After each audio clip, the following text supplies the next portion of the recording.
Hello, good morning, and welcome to Unacademy, a one-stop destination for the English medium civil services aspirants. Let's get started with the analysis of today's The Hindu newspaper. These are the topics that we shall be discussing today.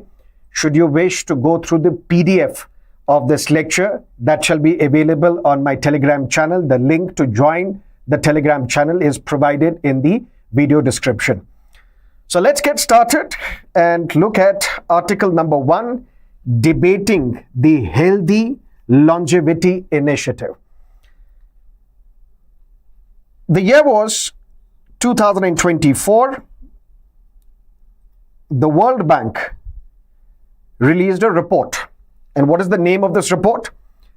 Unlocking the Power of Healthy Longevity, Demographic Change, Non-Communicable Diseases, and Human Capital. This can be important for your prelims examination as well, because sometimes questions have been asked. This report is published by which of the following organizations? So you should know that this is the report which has been published in 2024 by the World Bank. Now, what is the context here? We are witnessing a situation where aging population is on the rise. There is a demographic transformation going on. How? The aging population is increasing year on year. When it comes to India, for example, we have close to 140 million people in India who are above the age of 60 years. And this makes India the second most populous country of the world in terms of the aging population. The second largest number of aging population anywhere in the world is in India. The highest in China. And roughly they have close to 250 million people above the age of 60 in their population. So there is a demographic transformation going on. There is an increase in the aging population, China, India. But apart from aging population, when we look at lower and middle income countries, this increase in the aging population is also supported by or developed by another worrying situation. And what is that worrying situation? That more deaths are happening due to non-communicable diseases.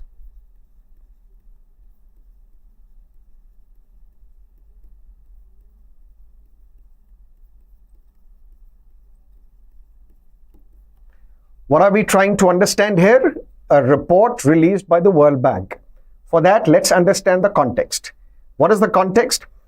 We are seeing demographic transformation happening, because of which we are seeing that there is an increase in the aging population. India, China, and various other countries of the world. But when it comes to low and middle income countries, for example, India, there is another worrying situation. Although there is an increase in the aging population, but there is also more deaths happening because of non-communicable diseases. And which are these non-communicable diseases? Cancer, for example. Cardiovascular diseases, for example. Now, because of this, it puts an additional strain, additional burden on both the government as well as citizens. What is the burden on the government? That there is a strain on the health infrastructure of the government. Government hospitals will be under a lot of strain because they have to now cater to a massive patient base. There is a strain on the citizens as well. How? Because of out-of-pocket expenditure. If you are suffering from a disease for which hospitalization is necessary, although your health insurance may cover it, but health insurance does not cover everything, which means for some things there requires an out-of-pocket expenditure. And if the out-of-pocket expenditure increases, which means then this family more or less will have to reduce its investments. It will also then lead to deceleration of economic growth. It will also lead to a situation where a large number of families are in debt because of this out-of-pocket expenditure. So the problem is aging population, and then we see increase in the number of deaths due to non-communicable diseases.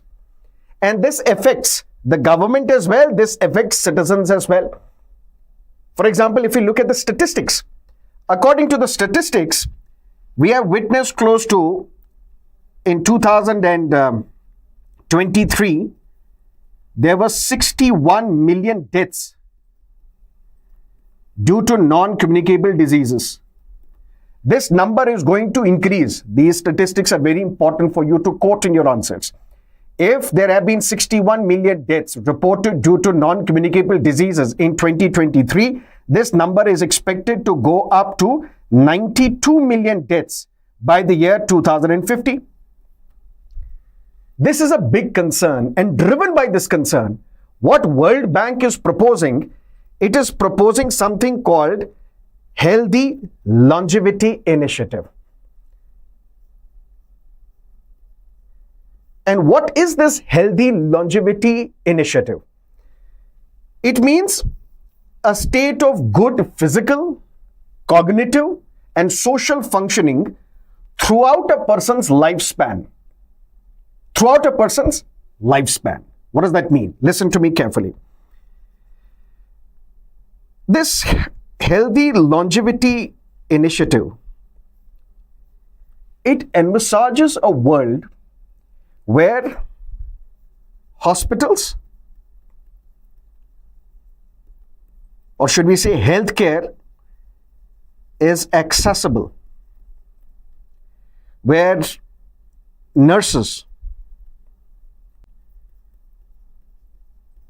paramedical staff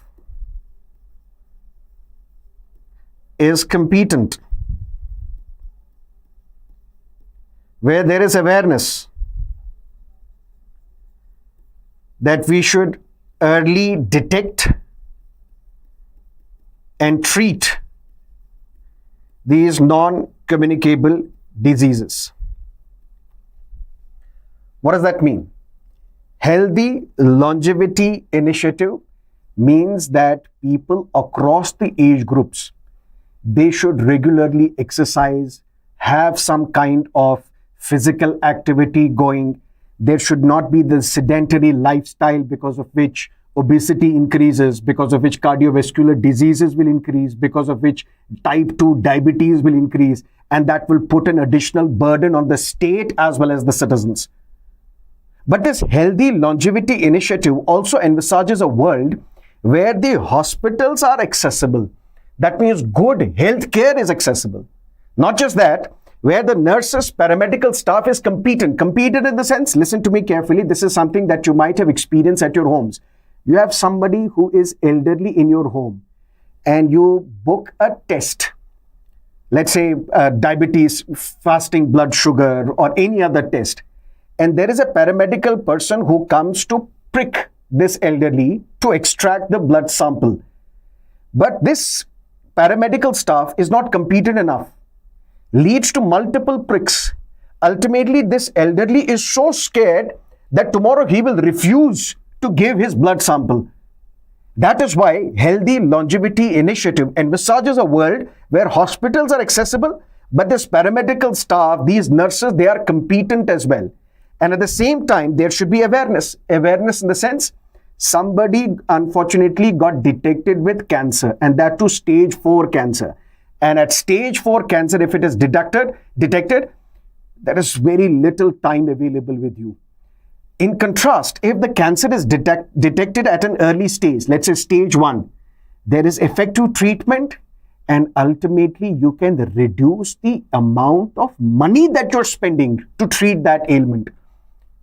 So there has to be awareness as well. That is something which is envisaged by this Healthy Longevity Initiative, that there should be an awareness in the society that we should go for early detection of these non-communicable diseases, because of which there is effective treatment as well. But this is a problem in rural areas. What is the issue in rural areas?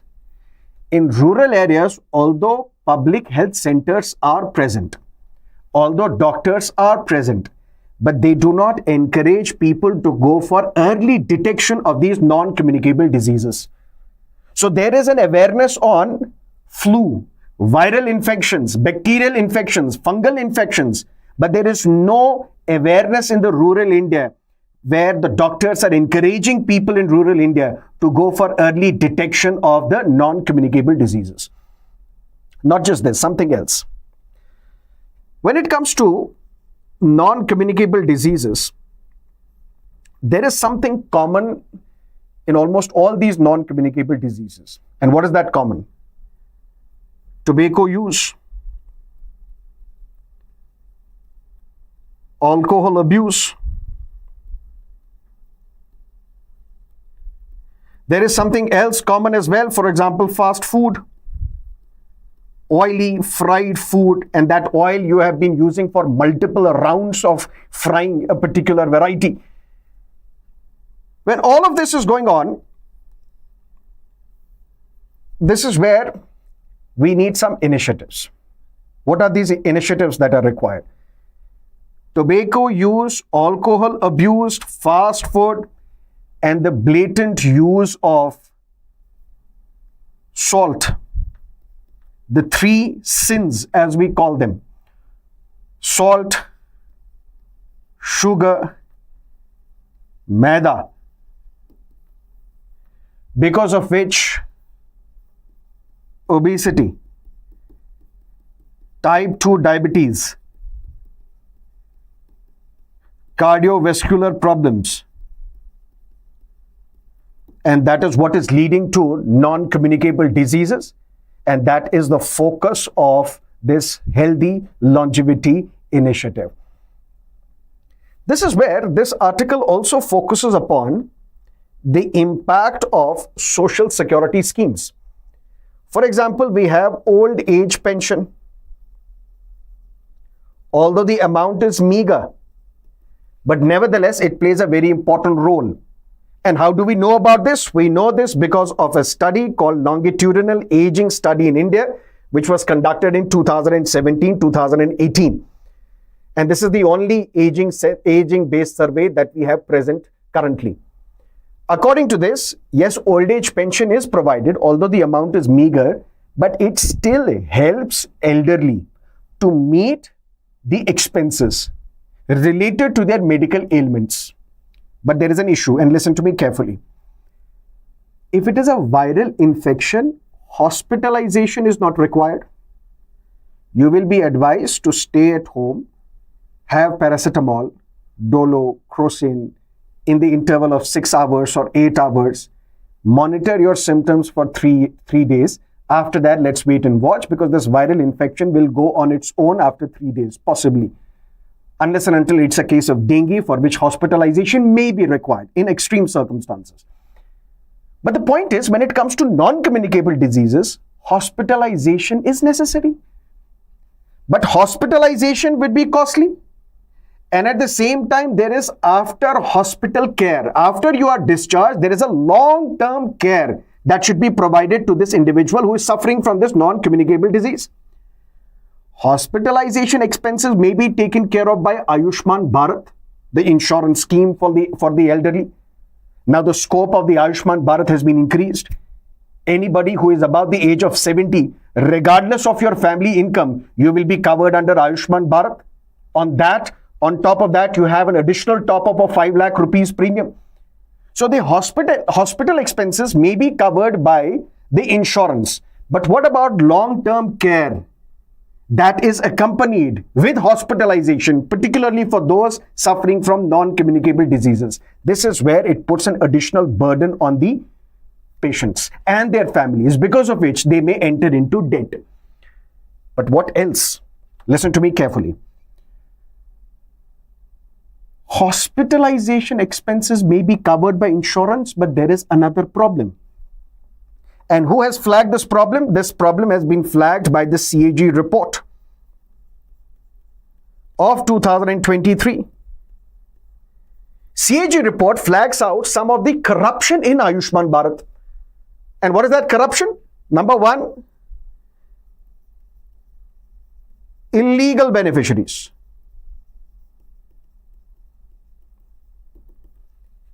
Or should we call them ineligible beneficiaries? There is a massive increase in the number of ineligible beneficiaries under Ayushman Bharat. On top of that, delays in the empanelment of hospitals. Which are these hospitals where you can be given cash-free treatment? For that, you have to empanel all these hospitals or these hospitals. In empaneling these hospitals, there is a delay. On top of that, documentation is huge. On top of that, rejection of claims. On top of that, delays in clearing the payment. All these have been flagged by the CAG report related to Ayushman Bharat in 2023. But what we also need, listen to me carefully, a lot of literature has been written on behavioral changes. We need to change the behavior of the people. For example, Swachh Bharat Abhiyan. What was it? It was a behavioral campaign trying to change the behavior of the people so that we can change the behavior of the people in telling them that you should not relieve yourself in the open. Open defecation should be done away with. We will construct latrines in your own houses. That was the behavioral change. And we need behavioral change among the people as well. This unnecessary, naked lust for chasing money, where people think that till the age of 40, we will do whatever it takes to earn crores and crores of rupees. After that, we will take care of our health. After that, you won't have time to take care of your health. So this behavioral change is required, that taking care of your health starts now. You can't delay it after 40. You can't delay it after some time. Which means more and more physical activity across the age spectrum, not just targeting the elderly, but also those who are young, who are part of the middle age groups. That is why Fit India campaign is very important. So this behavioral change is required. And something else is also required. Why can't we have a system where we can ban these fast foods? These are unhealthy items for consumption. On top of that, we need more regulation. Regulation of what sort? Over the past few years, there has been increased awareness amongst Indians that these multinational companies, they are dumping cheap, horrible products in India. If there is Nestle, which is manufacturing, let's say, a food item for kids, and you see the composition, the ingredients of this food item, when this food item is sold in Gulf Cooperation Council countries or in Europe or in America, and this product is sold in India, cheap product, low inferior quality products are sold in India. Because of which, for example, in children's products, in children's baby food, sugar is present, which is not present in the baby food which is sold in the European countries or in Gulf countries. So you are making kids obese because of your products. For that, we need more regulation. And tobacco consumption is increasing day by day. Now, tobacco is one of the big sources of revenue for the government. Can we not have a study where we can find out what is the amount of money that is generated by the government by taxing tobacco products? And also have a parallel study, the impact of tobacco on the health of the people and how much amount of money do they have to spend to treat the health ailments caused because of the tobacco use. And if the cost of curing the health ailments because of the tobacco use is more than the revenue generated by the government, should we not ban tobacco use? Or even if the cost is less, but the incremental cost will be so much. That is why we need an urgent debate on whether to ban tobacco in its entirety. particularly the chewable tobacco, which is consumed in rural areas in massive numbers and which is the big source of mouth oral cancer in India. This is debating the Healthy Longevity Initiative of the World Bank. And this Healthy Longevity Initiative, this healthy longevity as a concept means a state of good physical, cognitive, and social functioning throughout a person's lifespan. This is what you need to understand from topic number 1. Any questions as of now?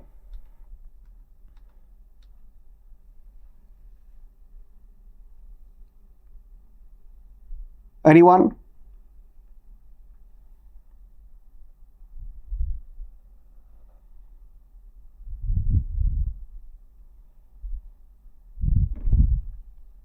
Okay. Now let's look at another editorial. No time lost. Donald Trump is now the president-elect of the United States of America. He has won the majority of the electoral college votes, although formally that will happen in December. But he has also won the popular vote. And what is that popular vote? That means more than half of the total votes polled in the United States have been backed by Donald Trump. But Donald Trump is also going to be a president who will have non-consecutive terms.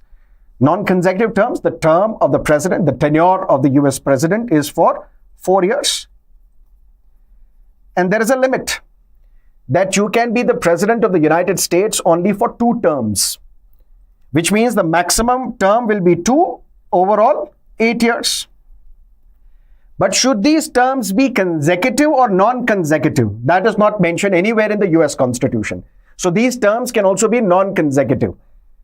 Is Donald Trump the first US president to have 2 non-consecutive terms in office as the president of the United States? No. We have had someone else as well. Way back in the year 1884, but then he lost in 1888, and then he won the election again in 1892. We are talking about Stephen Grover Cleveland.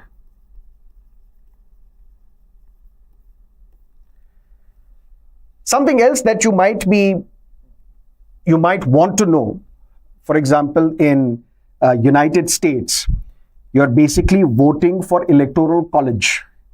Then these electoral college members will elect the president of the United States of America. But how many votes are given to a particular state? It varies from state to state. And in United States, there is a concept called winner takes it all. Can anybody tell me what is this winner takes it all concept in United States? For example, there is a state, California. It has, let's say, 54 electoral college votes.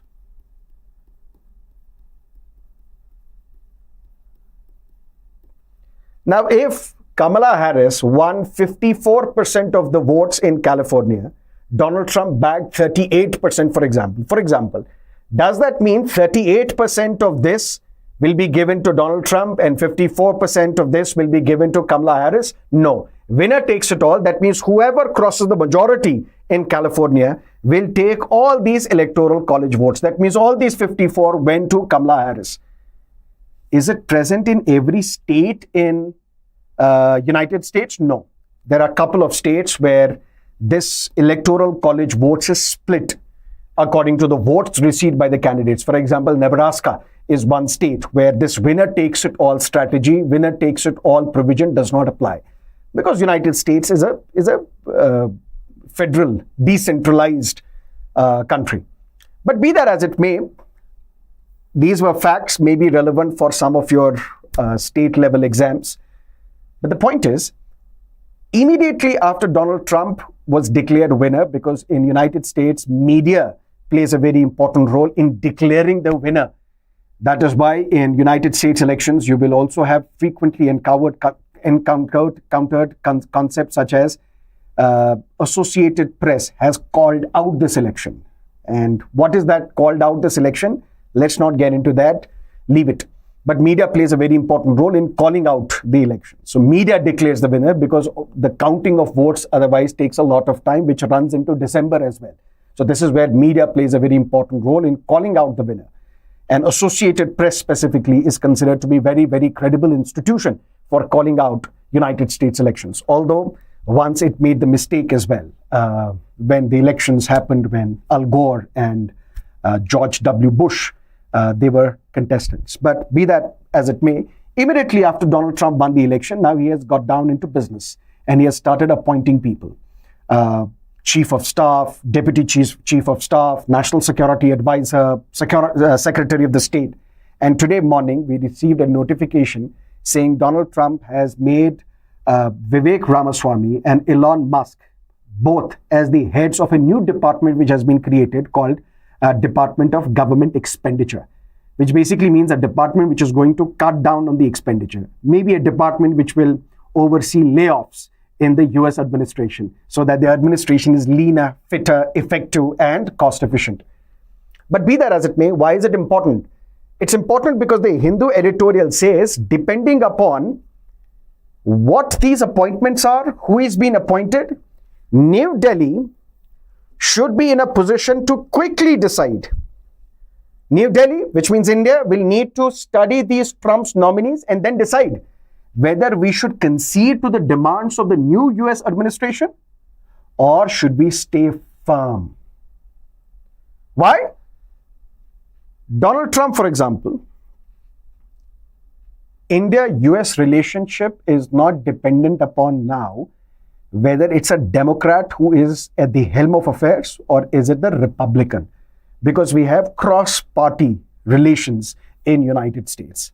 The foreign policy of US towards India and India's foreign policy towards United States will remain unchanged regardless of who is the president of the United States, whether somebody from the Democrats or the Republican Party, although the charisma of an individual will play an important role. And this is where the friendship, as we call it, between Mr. Modi and Mr. Trump will play a very important role. Because let's not forget, a massive event was conducted in Houston, in a state in United States, Howdy Modi. And then as a reciprocation, another event was conducted at Ahmedabad, where a slogan was raised, Ab ki baar Trump Sarkar, although Donald Trump lost that election. But the personal chemistry between two leaders is very important. But this editorial says, forget about the personal chemistry. You should also understand that Donald Trump is a maverick and business-oriented. Business-oriented in the sense, if Elon Musk played a very important role in winning elections for Donald Trump, and now he is going to be the head, one of the two heads of the Department of Government Efficiency, will it not mean that Donald Trump will try to put pressure on India so that Tesla and SpaceLink should be given some tax breaks, tax concessions in India? And will government of India will be able to withstand this pressure or hold its firm? That we will have to wait and see. Let's not forget, it was Donald Trump who in 2019 withdrew the GSP status for India. What is this GSP status?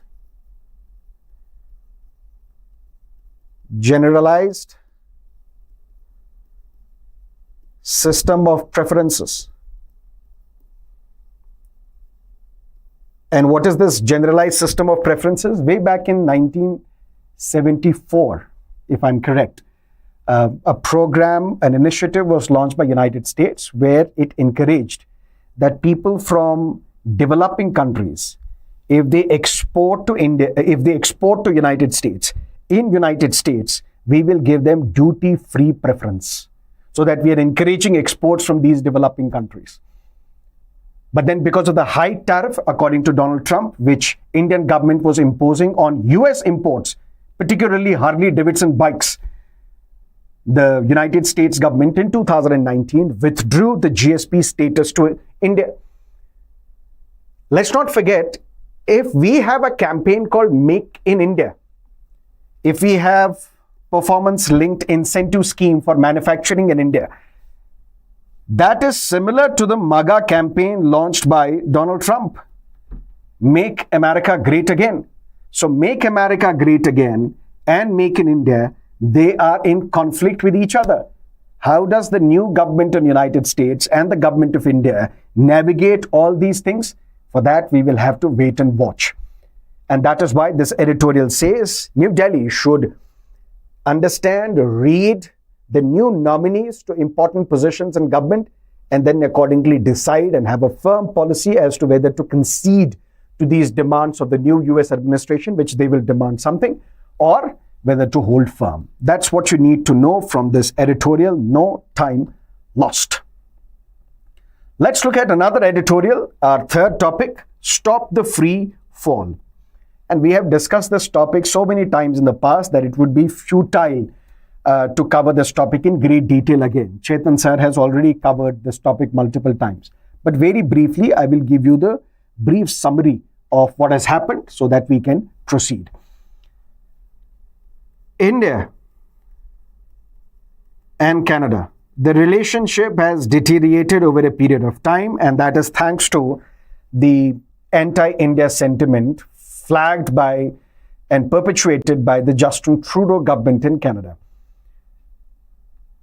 The latest trigger to this deteriorating relationship between India and Canada was the killing or the assassination of a Khalistani activist. Khalistani activist is mentioned in the Hindu.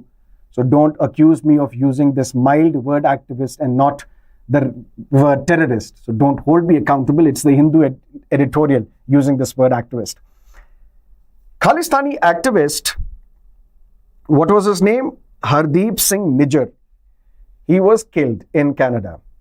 And Canada then went public with the accusation that it is the Indian government which has ordered the assassination of this Khalistani activist, who is a citizen of Canada, on the Canadian soil. In fact, Canada went a step further and even accused the Home Minister of India, Mr. Amit Shah, of ordering this assassination. Ultimately, there was a huge outcry over these allegations, which India vehemently denies that we don't have any role in the assassination of this Khalistani activist. But something happened in United States. There, according to United States, there was an assassination attempt on another US citizen who is a Khalistani activist. His name is Gurpatwant Singh Panun.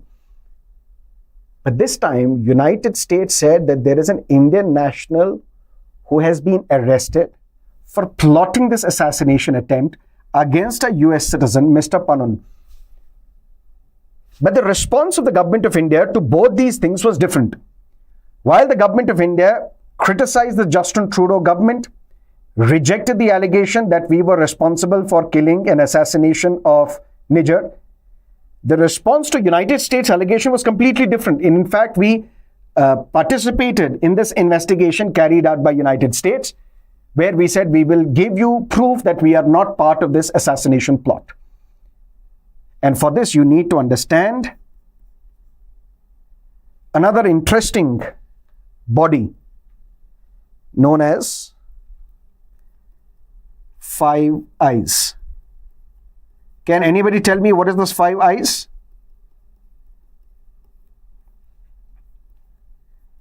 It's basically an intelligence alliance.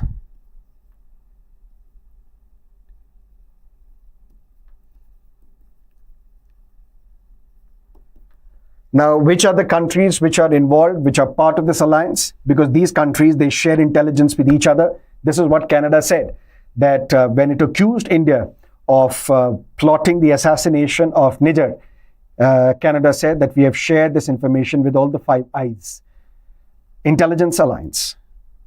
It includes United States, Canada. So because the conflict started in US and Canada, so you can clearly identify that these are the two countries. Then in Australia, there are two countries, the Australian continent primarily, Australia and New Zealand. These are the two other countries. And whenever there is United States, United Kingdom will follow, right? So United Kingdom is the fifth country. All these are part of this intelligence alliance known as the Five Eyes. So long story short, Five Eyes is also something that you will have to focus on.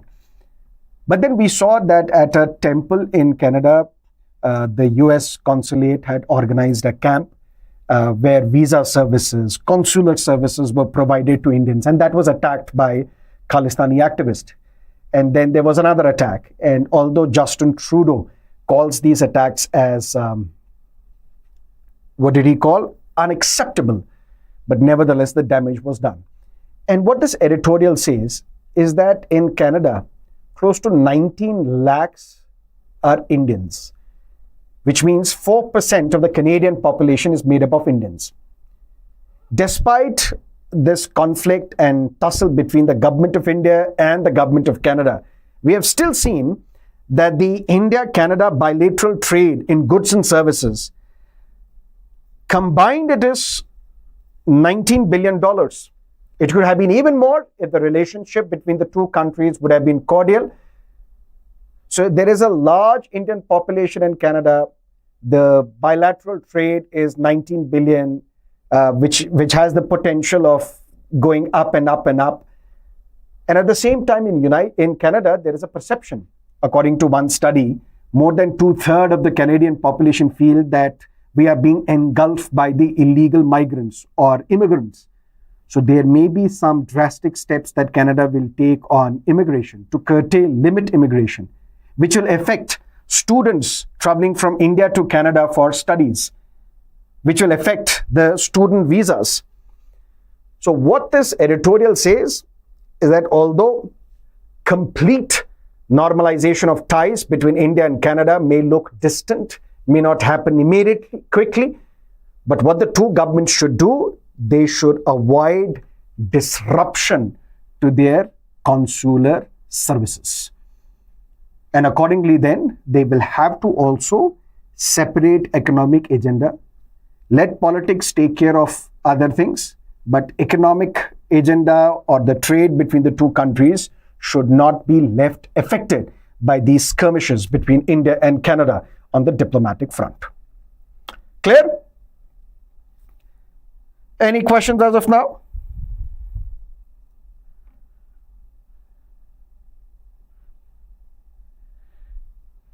If you are understanding these topics, do not forget to press the like button as well. A mixed report on India, Middle East, Europe economic corridor. 2023, this India, Middle East, Europe economic corridor was announced. Announced when?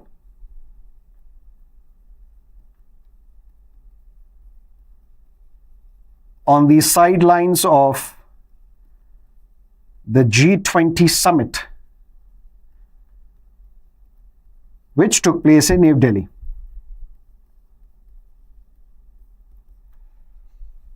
And what is the agenda of this India, Middle East, Europe economic corridor? Don't say that it is India's answer or these countries' answer to the Belt and Road Initiative or the initiatives taken by China in our neighborhood. The objective is that these countries, India, United Arab Emirates, Saudi Arabia, Jordan, Israel, Italy, France, Germany. So country in Asia, which is India, country in the Middle East, countries in the Europe. There should be infrastructure developed in the form of seaports, in the form of train stations, so that the connectivity between these countries would enhance. When connectivity increases, it leads to economic integration. And when it leads to economic integration, it leads to economic development as well, economic growth as well. So these countries on the sidelines of the G20 summit, which was conducted in New Delhi last year in 2023, what was announced? India, Middle East, Europe economic corridor. And the purpose is to develop infrastructure in the form of ports, railway stations, so that there is better connectivity amongst these countries, so that instead of using the Suez Canal route We can use this India, Middle East, Europe economic corridor. And if we use this corridor instead of the Suez Canal, the transit time would reduce by 40%.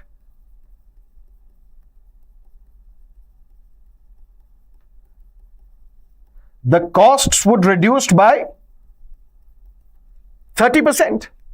So instead of using the Suez Canal route, if we use India, Middle East, Europe economic corridor for the transport of goods and other items, it will lead to reduction in the transit time by 40%, costs by 30%. Win-win situation.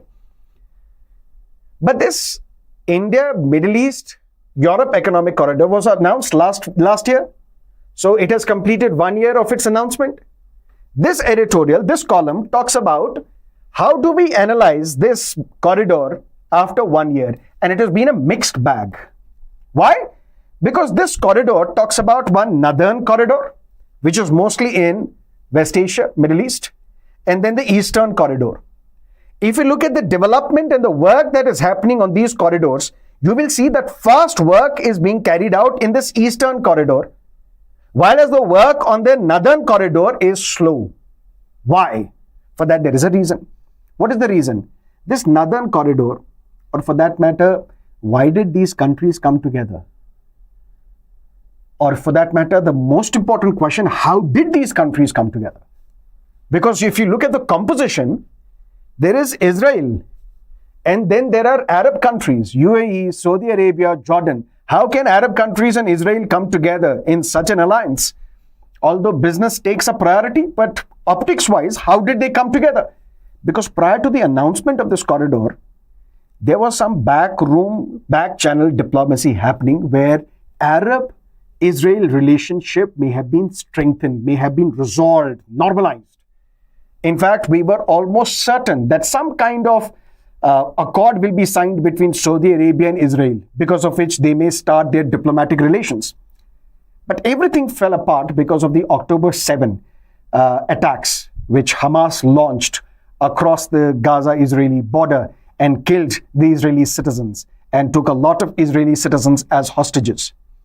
It is because of that Hamas-Israel conflict, followed by the full-blown war that Israel launched against Hamas in Gaza, West Bank and others. Then the conflict between Israel and Lebanon, Hezbollah got involved. Then the conflict between Israel and Iran, the conflicts in the Middle East. That is why this northern corridor, it has not lived up to its expectation. The development of it is slow. But in contrast to that, the eastern corridor is working fine, fast. Why? Because of the beautiful relationship being developed and nurtured between India and the United Arab Emirates. If you look at, I think it was 2022, when CEPA was signed, Comprehensive Economic Partnership Agreement,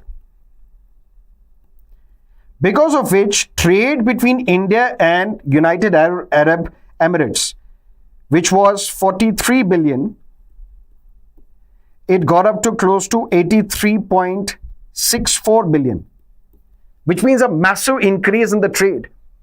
And you know what is the best part?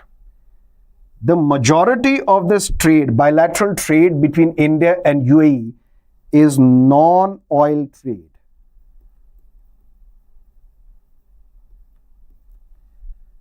Which means it is going to benefit India's exports. Which means India's exports to the northern, to Europe and other areas will have to pass through this India-Middle East economic corridor, which means this corridor is going to be a win-win situation for India. But this column talks about something important, that there are some other things which are part of this India-Middle East Europe economic corridor, but which will take a lot of time to materialize, because laying down of optical fibers or clean energy export, all this will take time. But meanwhile, what we should focus on? We should focus on setting up a secretariat.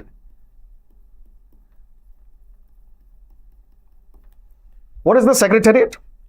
Every state has a secretariat.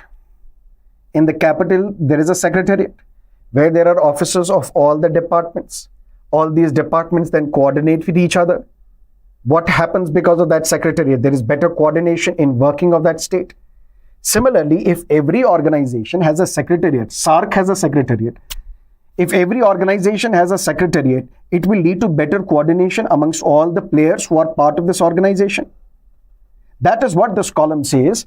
We should have it is time to push for a secretariat, and let the secretariat be in India, so that when the secretariat is set up, the countries in our neighborhood, they will have a close idea about the working of this India, Middle East, Europe economic corridor, which means they will be tempted to join it. And more countries joining it, better it is for the regional connectivity, better it is for the non-oil trade for India, and it's a win-win situation. And at the same time, it is going to be a counter to Chinese investments in this region. This is the one-year assessment of India, Middle East, Europe economic corridor, which was announced in 2023 last year. And for that, this is what you need to know from this article. Now let's look at another thing. In Baku breakthrough, Conference of Parties clears carbon credit trade. Now, let me be clear here. This is the developing story. We don't have full details on this. Once we have the full details, we will have an elaborate understanding and explanation of this article. But let's understand the background so that you can understand what this article is all about. Conference of Parties. What do we mean by this term, by this phrase, Conference of Parties? It's the governing body of United Nations Framework Convention on Climate Change.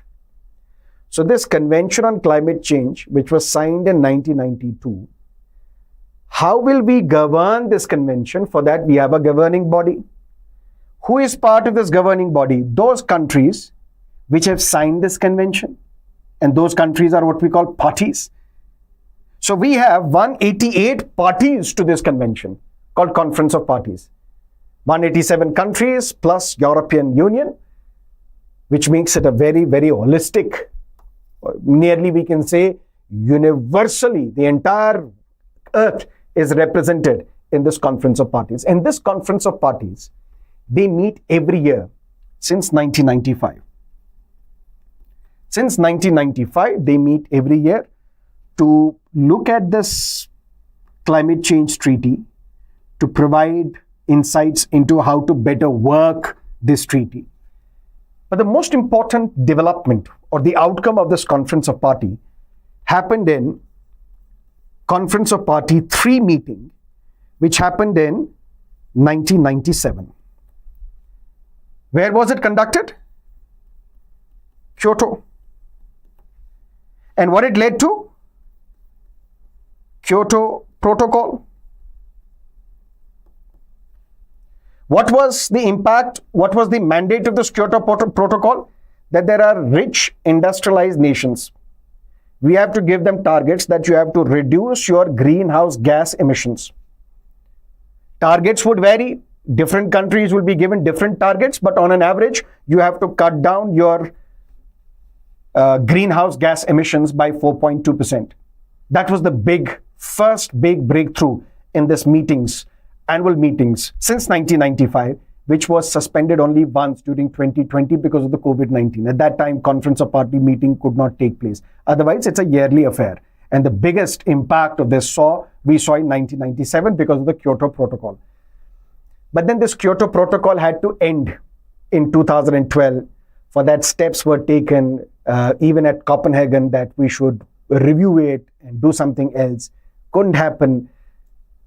Then again, a very interesting development happened in COP21 Paris Agreement. And this Paris Agreement was a legally binding treaty. And the purpose was that we have to take steps to ensure that the global temperature should be reduced by 2 degrees Celsius, or more preferably 1.5 degrees Celsius. And basis this Paris Agreement on climate change, all the countries had to submit nationally determined contributions.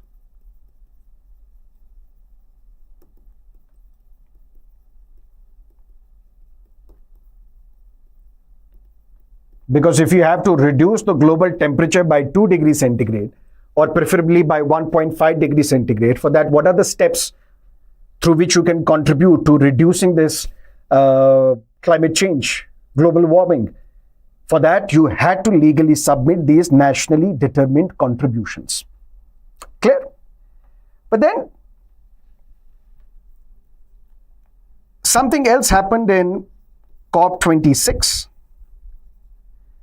The year was 2021. It happened in Glasgow. And this is where, for the first time, coal term was used by United Nations Climate Change Treaty. Coal was used for the first time. The reference to coal was for the first time. And because of this COP 2026, which happened in 2021 at Glasgow, the purpose was that we should phase down coal. We should phase out inefficient fossil fuel subsidies.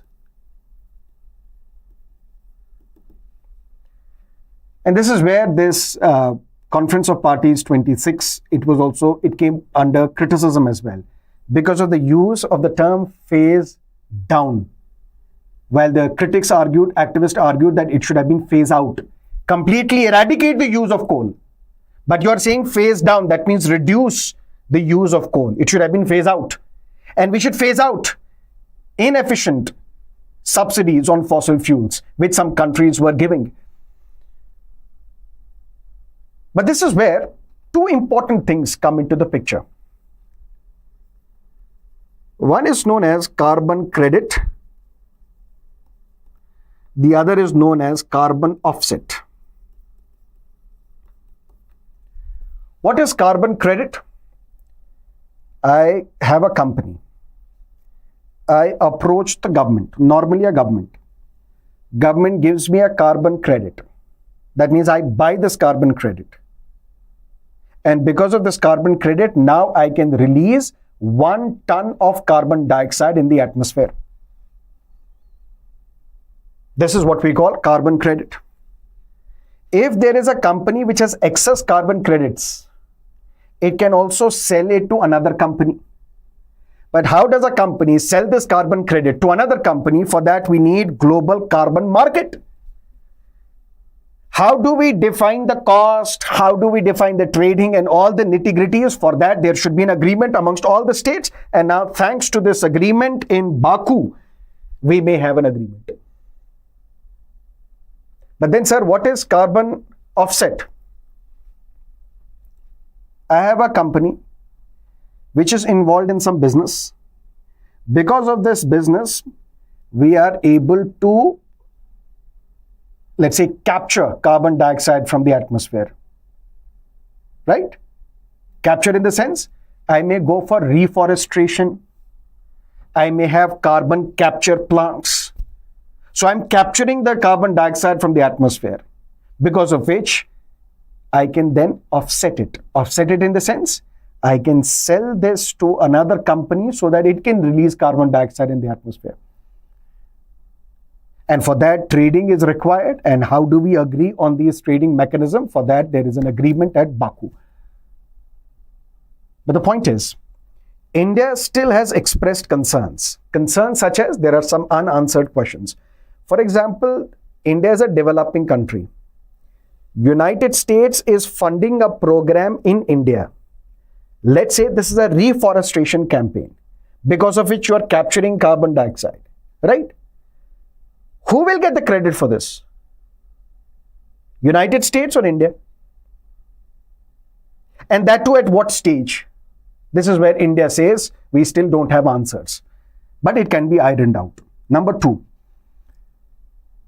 if this foreign company sets up, let's say, implements a project in India, and then because of this project, we are capturing the carbon, storing the carbon content, will it get added to the NDCs, the nationally determined contributions of India or United States?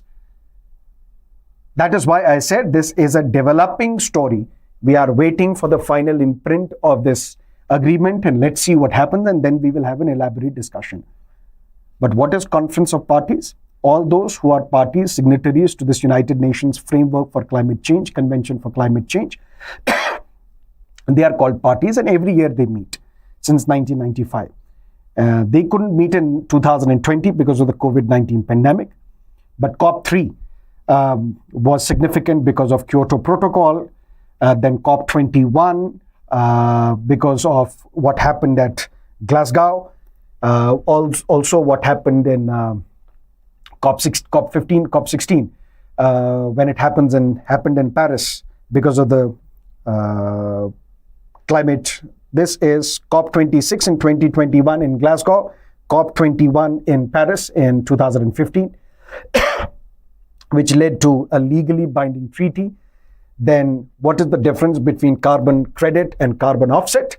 That's something that we understood. Let's wait and watch what is the final imprint of this, and then we will have an elaborate discussion. Okay?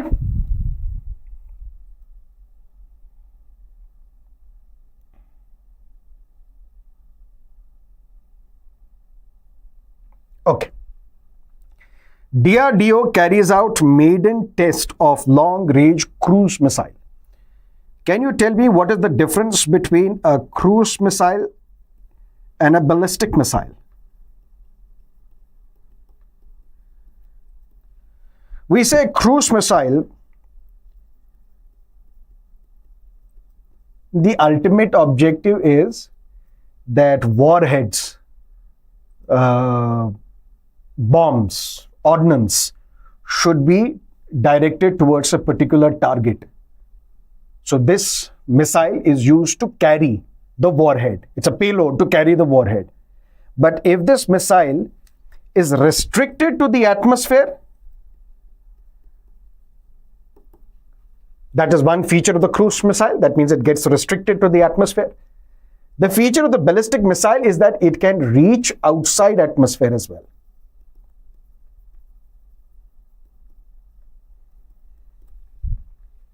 One example of the ballistic missile, Agni. One example of the cruise missile, for example, BrahMos. For example, Nirbhay. And now what DRDO has done, it has carried out maiden test of long-range land attack cruise missile. That means it can be used to hit the targets on the land. And its reach is within the atmosphere. When the reach is within 1,000, when it can reach within a range of 1,000 kilometers, this is the variant of Nirbhay.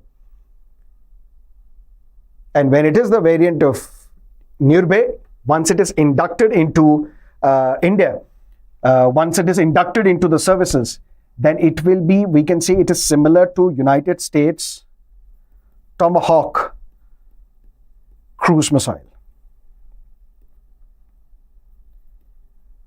And it will give Indian armed forces the strategic capability to attack land-based targets of 1,000 kilometers range. That's something that you should know from this particular topic. Now, two practice questions, both for mains. First, discuss the key features of Ayushman Bharat scheme and critically analyze its impact on improving healthcare accessibility and affordability in India, highlight the challenges faced in its implementation and suggest measures for better outcomes. Question number 2, critically analyze the significance of the India-Middle East-Europe economic corridor in strengthening India's geopolitical and economic interests, economic influence. Discuss the challenges and opportunities it presents for regional and global connectivity. These are the 2 questions. The fodder for these 2 questions have been covered in this lecture itself. Please go through the lecture again if required and write an answer to these questions and submit it in the comment section so that other students can also read your answers and you can review each other's answers. So this peer review of answers becomes important facet of these sessions. If you've understood these topics that we covered today, do let me know in the comment section, and don't forget to press the like button and subscribe to our channel if you haven't yet. I will see you again tomorrow, Thursday, then Friday as well, then Saturday as well. So for the next 3 more days, you will have to bear with me. Thank you for staying with me. All the best. Take care. Goodbye.